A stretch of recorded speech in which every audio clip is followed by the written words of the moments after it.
Faisal had always been different from other boys in the village, not because he was stronger, smarter, or better, but because he carried a storm inside him. At 22, he had a sharp face, restless eyes, and a voice that almost always came out like a barking dog. His parents had grown used to being scolded by their own son. His younger siblings kept their distance, afraid of the unpredictable outbursts that could erupt over the smallest things. If someone asked Faisal something simple, Faisal can, "You pass the water," he'd snap back. "Why don't you have hands? Do it yourself." If his mother requested help, he'd complain loudly. If his father corrected him, he'd shout for hours. The entire house seemed to tremble whenever Faisal entered a room. Nobody dared speak around him. Nobody dared question him. And that's what fed his ego even more. The self-created illusion that he was untouchable. But arrogance is a thin wall. Eventually, it cracks. And Faisal's cracks were about to show. His mother Shahana lived every day like she was walking on burning coal. She often wondered what she had done to raise a son who respected no one. His father Rafiq, once a strong and proud man, was now reduced to silence in his own home. Every evening he sat quietly in a corner, hoping Faisal would not find a reason to shout today. But Faisal always found one. One night when the family gathered for dinner, Faisal tasted the curry and threw the plate aside. "What is this? You can't even cook properly. Are you trying to kill me?" His mother trembled as she cleaned the spilled food.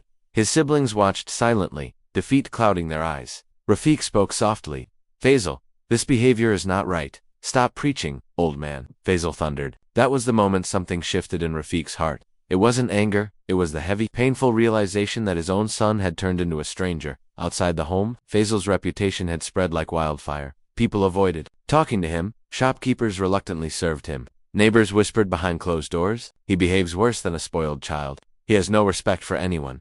He will destroy his family one day." But Faisal didn't care. Or perhaps, he didn't know how to care. He walked through the village like he owned it, chin up, shoulders stiff, eyes challenging anyone who dared cross him. His arrogance grew day by day, but arrogance always invites its own downfall. One late afternoon, Faisal returned home to find his father repairing the old wooden gate. Rafiq looked tired, his body bent with age and hardship. "What are you doing?" "This gate is useless," Faisal said, kicking it carelessly. Rafiq's hands paused. He looked at his son with a sadness deeper than the wounds of years. "Beta, a home is not destroyed by storms outside," he said softly. "It's destroyed by the storms that live inside its own people." Faisal rolled his eyes. "Keep your old sayings to yourself."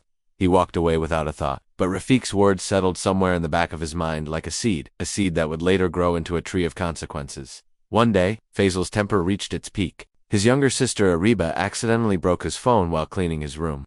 Before she could even apologize, Faisal grabbed her arm and yelled so loudly the neighbors heard. "You useless girl. You destroy everything you touch." Ariba cried, trembling. Their mother rushed in, shielding her daughter Faisal. "Stop. She's your sister. Then teach her how to behave." He pushed the chair aside, breaking it.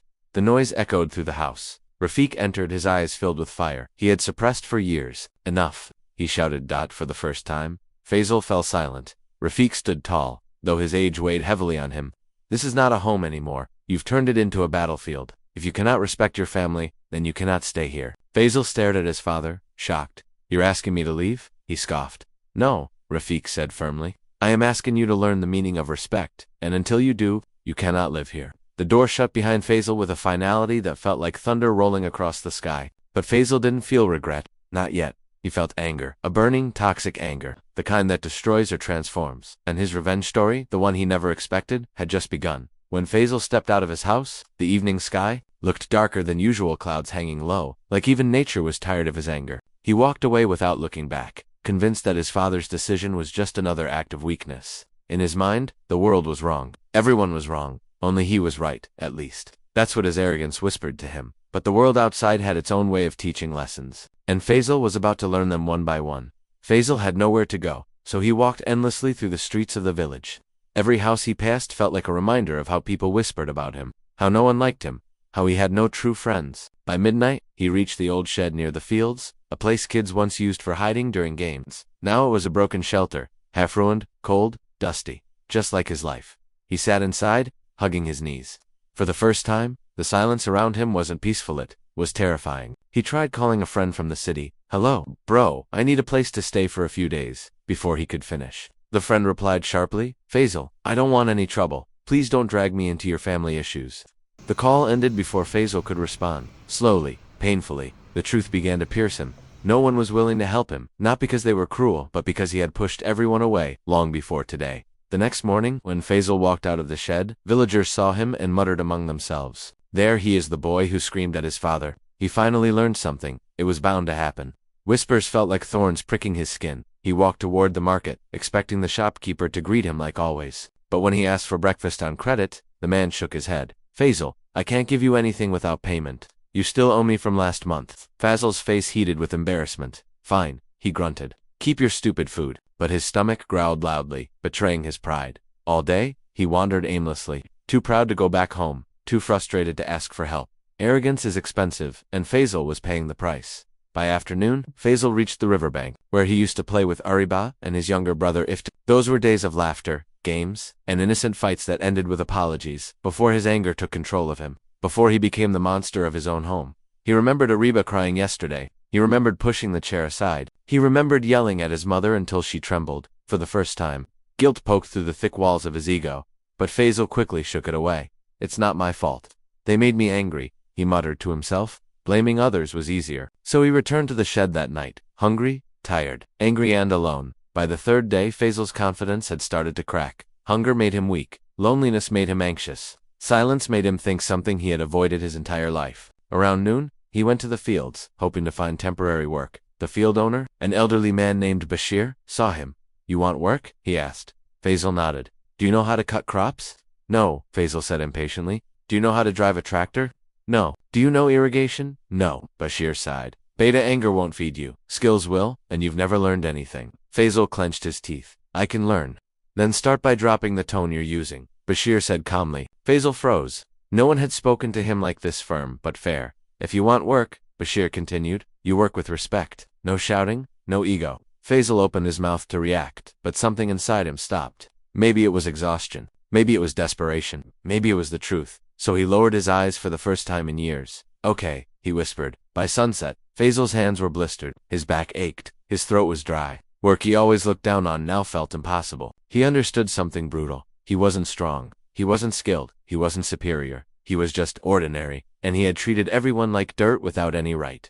That night, as he lay on the cold floor of the shed again, something broke inside him, not his pride, not yet fully, but the first crack appeared, and from that crack a thought whispered, maybe Abba was right. On the fourth night, Faisal had a fever. His clothes were dusty, his hair messy, his hands swollen from the fieldwork. He couldn't sleep. Every time he closed his eyes, he saw his mother's trembling hands, his father's sad eyes, Ariba's tears. The memories stabbed him over and over. For the first time, tears formed in Faisal's own eyes, not of anger, but of regret, loneliness, and the weight of his own mistakes. Why did I do this? He whispered into the darkness. The storm inside him had finally met something stronger, silence, guilt, and the consequences of his own actions. And deep down, Faisal knew, the next steps he took would either break him completely, or rebuild him into something better.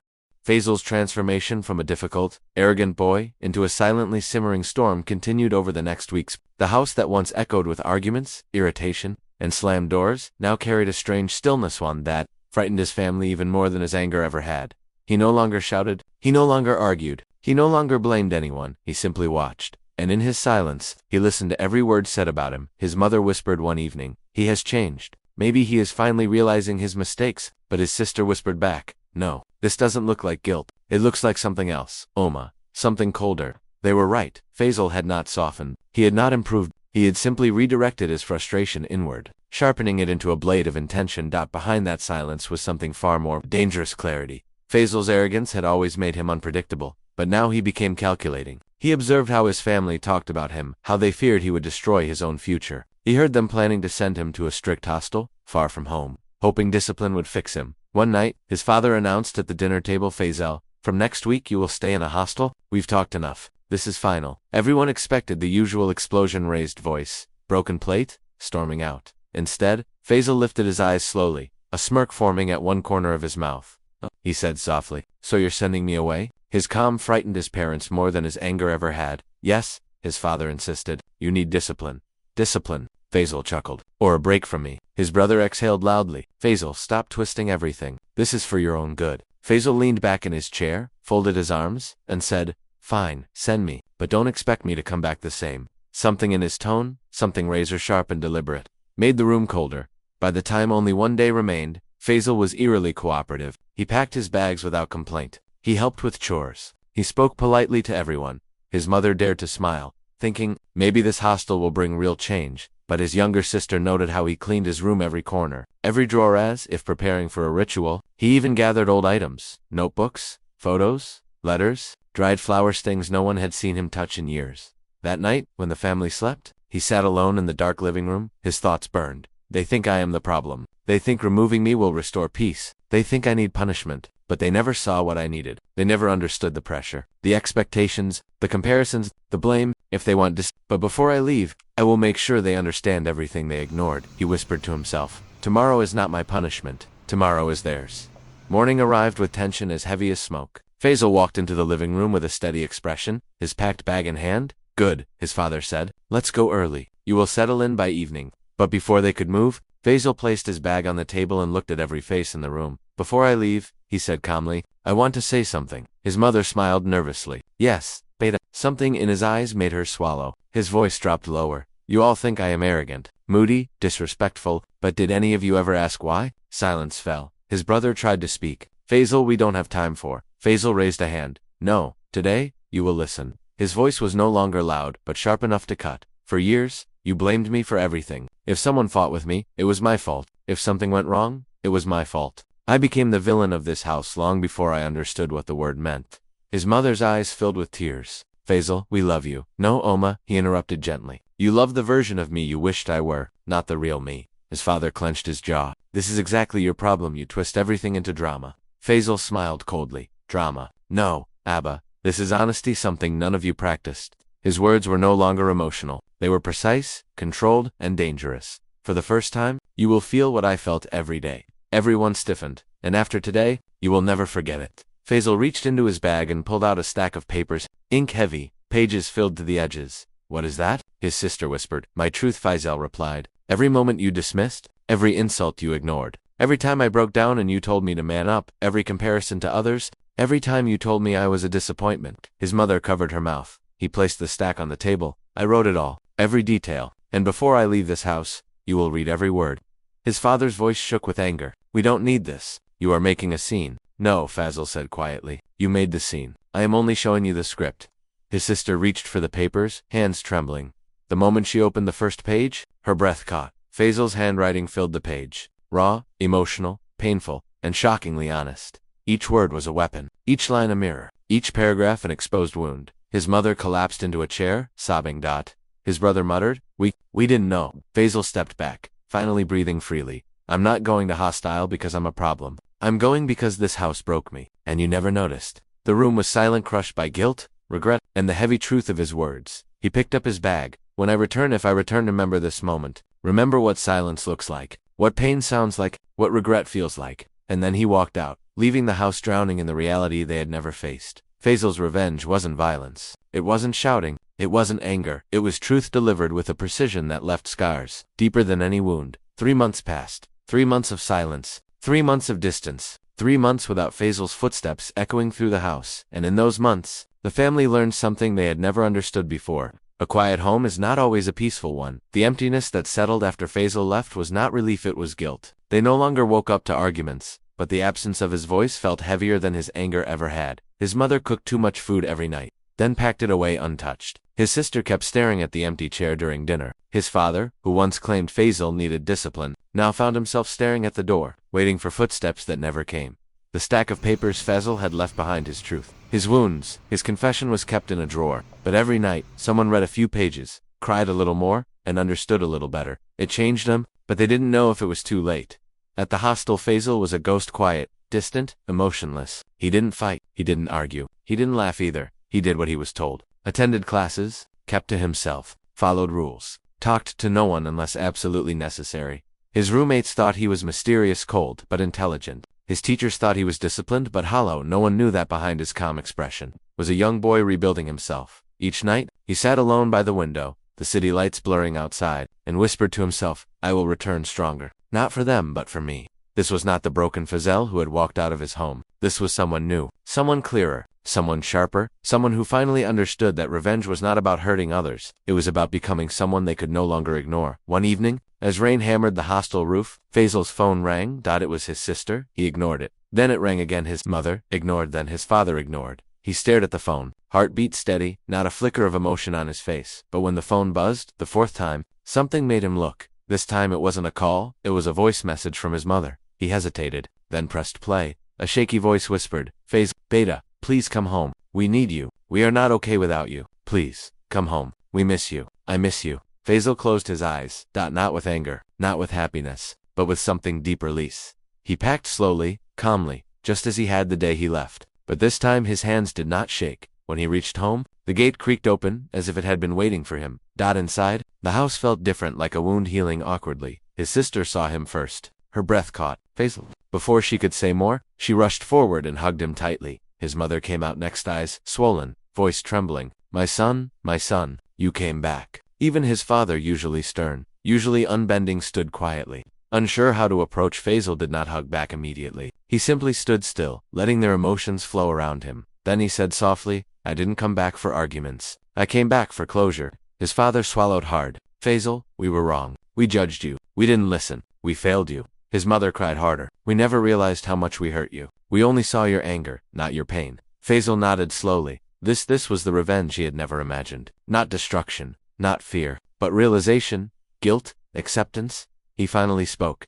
I was difficult. I agree, but I wasn't difficult without reason. I needed help, not punishment. I needed guidance, not comparison. I needed support, not silence. His sister whispered, we know that now, and we will never make you feel unwanted again. Faisal looked at his father. You wanted to fix me by sending me away, but the truth is I fixed myself. His father's eyes lowered. You shouldn't have had to. No, Faisal replied quietly, but I did. And now, I'm not the same person you sent away. What do you want from us? His father asked finally. Faisal took a deep breath. I want honesty, understanding, respect, not just for me, but for everyone in this house. There was silence. Then his father stepped forward, placed a hand on his shoulder, and said, you have it, all of it. We will not fail you again. It wasn't dramatic. It wasn't loud. It was simple, genuine. And for the first time in years, Faisal believed him. Sitting around the dinner table that night together, quiet, peaceful, Faisal finally felt what he had been craving for so long. Not power, not dominance, not victory, but being understood. His revenge was never about making them suffer, it was about making them realize, and they did, deeply, painfully. UNFORGETTABLY. As he ate with his family, laughing softly, speaking politely, breathing easily, Faisal felt a strange warmth fill the room. The storm had passed, and in its place, a new beginning had settled. He was no longer the arrogant, moody boy. He was the storm that rebuilt itself, and now, he finally had peace.